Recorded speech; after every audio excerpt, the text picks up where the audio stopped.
या इडल्या बघा किती मस्त हलक्या फुलक्या, जाळीदार आणि पांढऱ्या शुभ्र झाल्या आहेत. या थंडीच्या दिवसात तुमचंही बॅटर व्यवस्थित फर्मेंट होत नाही का? तर मी काही टिप्स सांगितल्या आहेत, त्या फॉलो केल्या तर तुमचंही बॅटर अगदी मस्त असं फर्मेंट होईल आणि इडल्याही अगदी मस्त सॉफ्ट जाळीदार होतील. तर आज आपण इथे रेशनच्या तांदळापासून ही इडली बनवणार आहोत. नमस्कार, मी स्वाती तुमचं आपल्या टेस्टी किचनमध्ये खूप खूप मनापासून स्वागत करते. रेसिपी तर सोपी आहेच, फक्त काही गोष्टी लक्षात ठेवला तर तुमची इडलीही अगदी मस्त होईल. चला तर लगेचच रेसिपीला सुरुवात करूया. तर सुरुवातीला इथे आपण बॅटरसाठी जे डाळ तांदूळ लागणार आहे ते किती लागणार आहे ते बघूया. तर इथे मी 3 वाट्या रेशनचं तांदूळ घेतलेलं आहे. याऐवजी तुम्ही कोणताही जुना तांदूळ वापरू शकता. फक्त नवीन आणि ज्याचा भात चिकट होतो असा तांदूळ वापरायचा नाही, म्हणजे इंद्रायणी वगैरे. आता या 3 वाटी तांदळासाठी इथे मी 1 वाटी उडीद डाळ घेतलेली आहे. सोबतच यामध्ये मी 1 चमचा मेथीदाणेही घातलेले आहेत. 3 वाटी तांदळासाठी 1 वाटी उडीद डाळ हे परफेक्ट प्रमाण आहे. आता हे तांदूळ, उडीद डाळ आणि मेथीदाणे मी 7 ते 8 तास भिजवून घेतलेले आहेत. 3 वाट्या तांदूळ आणि 1 वाटी उडीद डाळ घेऊन हे तांदूळ आणि उडीद डाळ आपल्याला स्वच्छ पाण्याने धुवून घ्यायचं आहे. तांदूळ 2 ते 3 वेळा स्वच्छ पाण्याने चोळून धुवून घ्यायचं आहे. नंतर त्यामध्ये भरपूर पाणी घालून हे 7 ते 8 तास आपल्याला भिजण्यासाठी ठेवून द्यायचं आहे. फक्त उडीद डाळ खूप रगडून धुवायची नाही, तर फक्त एकदा स्वच्छ पाण्याने धुवून घ्यायची आहे. आणि त्यामध्येच आपल्याला 1 चमचे मेथीदाणे घालून हे आपल्याला 7 ते 8 तास भिजवून घ्यायचं आहे. इथे मी डाळ, तांदूळ, मेथीदाणे 7 ते 8 तास भिजवून घेतलेले आहेत. आता याला आपण वाटणार आहोत. तर इथे मी तांदळातील सगळं पाणी काढून टाकणार आहे. आणि आता हे जे उडीद डाळीचं पाणी आहे ना, ते फेकून न देता एका ग्लासमध्ये किंवा एका भांड्यामध्ये काढून घ्यायचं आहे. कारण डाळ तांदूळ वाटताना हे पाणी आपल्याला वापरायचं आहे. डाळ तांदळातील सगळं पाणी काढून घेतलं. आता इथे मी 1 वाटी पोहे घेतलेले आहेत. पोह्यांमुळे इडली मस्त पांढरी शुभ्र आणि सॉफ्ट होते. आता हे पोहे आपल्याला स्वच्छ धुवून घ्यायचे आहेत आणि यामध्ये पाणी घालून हे ठेवून द्यायचं आहे. जोपर्यंत आपलं डाळ तांदूळ वाटतंय तोपर्यंत हे पोहे छान भिजतील. आता आपण डाळ तांदूळ वाटून घेऊयात. त्याकरता मिक्सरचं मोठं भांडं घ्यायचं आहे.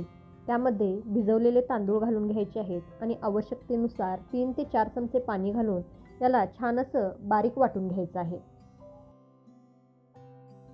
आता हे बारीक केलेले तांदूळ आपण एका मोठ्या पातेल्यात काढून घेऊ आणि याच पद्धतीने राहिलेलं तांदूळही वाटून घेऊ.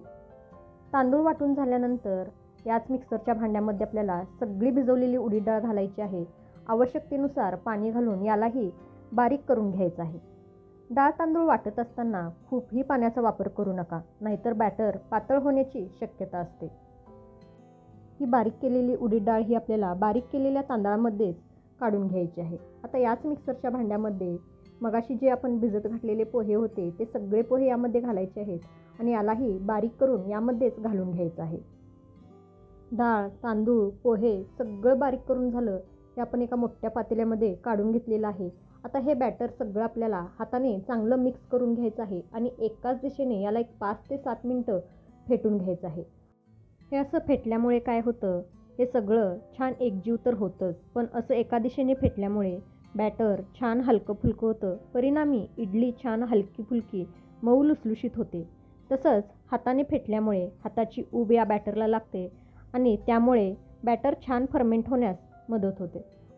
त्यामुळे अजिबात कंटाळा न करता याला आपल्याला 5 ते 7 मिनटं असं एका दिशेने फेटून घ्यायचं आहे.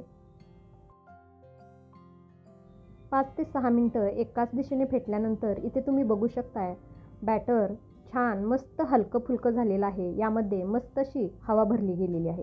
आता फेटत असताना जे बाजूला बॅटर लागलेलं असतं ते सगळं बॅटर आपल्याला यामध्ये एकत्र करून घ्यायचं आहे आणि यावरती झाकण ठेवून हे बॅटर आपल्याला 10 ते 12 तासासाठी फर्मेंट होण्यासाठी ठेवून द्यायचं आहे.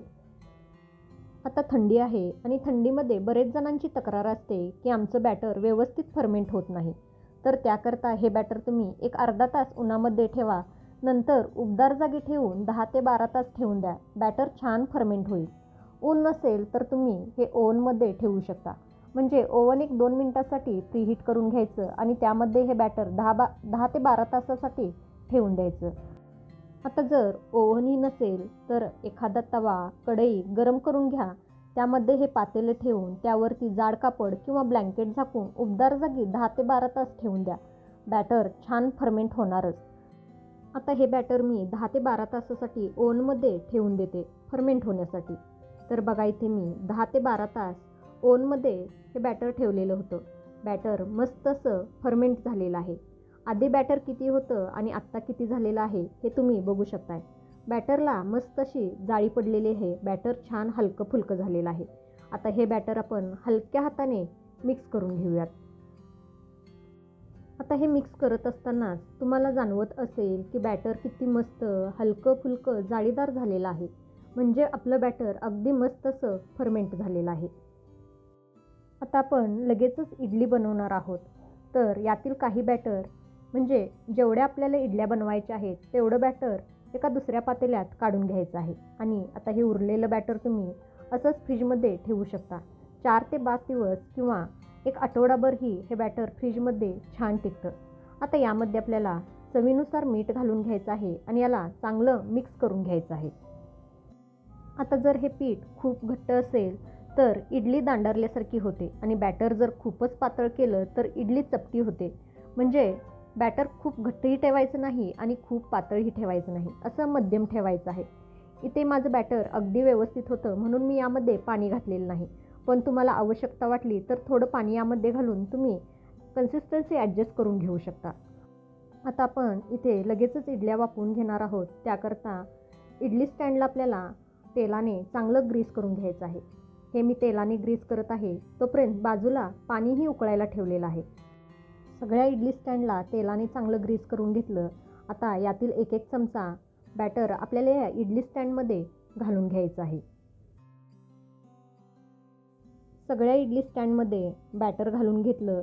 तोपर्यंत जे आपण इडली पात्रामध्ये पाणी उकळत ठेवलं होतं त्या पाण्यालाही चांगली खळखळून उकळी आलेली आहे. आता या इडली पात्रात आपण एक एक स्टँड ठेवून देऊ आणि या इडल्या स्टीम करून घेऊ. लक्षात ठेवा, ज्यावेळी आपण इडली स्टँड इडली पात्रात ठेवतो त्यावेळी पाण्याला चांगली खळखळून उकळी आलेली असावी. आता यामध्ये एक एक करून आपण इडली स्टँड ठेवून घेऊयात.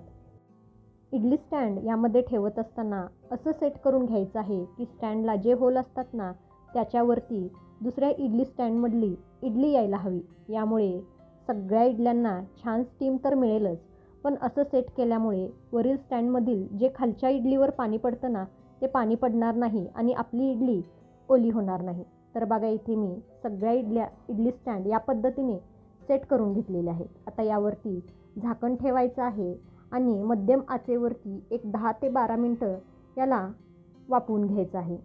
लक्षात ठेवा, गॅस मोठा ठेवायचा नाही किंवा कमी ठेवायचा नाही. मध्यम आचेवरती त्याला 10 ते 12 मिनटं वाफवून घ्यायचं आहे. 10 ते 12 मिनटं झालेली आहेत. इडल्या झाल्या आहेत का ते चेक करूयात. एखादा चमचा, सुरी, टूथपिक घ्यायची आहे. ती इडलीच्या मध्ये रोवून बघायची आहे.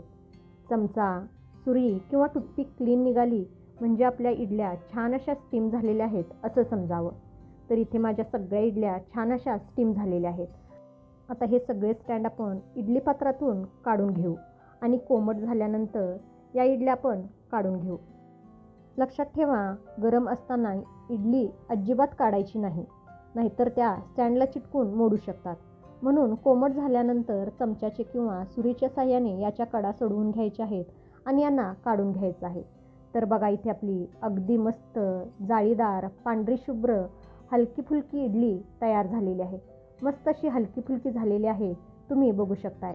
मी ज्या छोट्या छोट्या टिप्स सांगितलेल्या आहेत त्या सगळ्या टिप्स जर लक्षात ठेवून तुम्ही इडली बनवलात तर तुमची ही इडली अशी मस्त हलकी फुलकी पांढरी शुभ्र आणि जाळीदार होईल. तर इथे आपल्या मस्त जाळीदार हलक्या फुलक्या पांढऱ्या शुभ्र इडल्या तयार झालेल्या आहेत. इडली आणि सांबर जबरदस्त combination.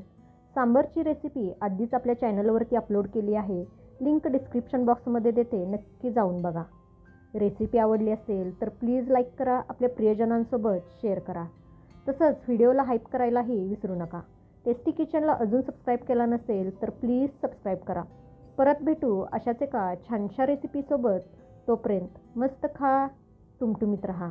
Bye bye. Thanks for watching.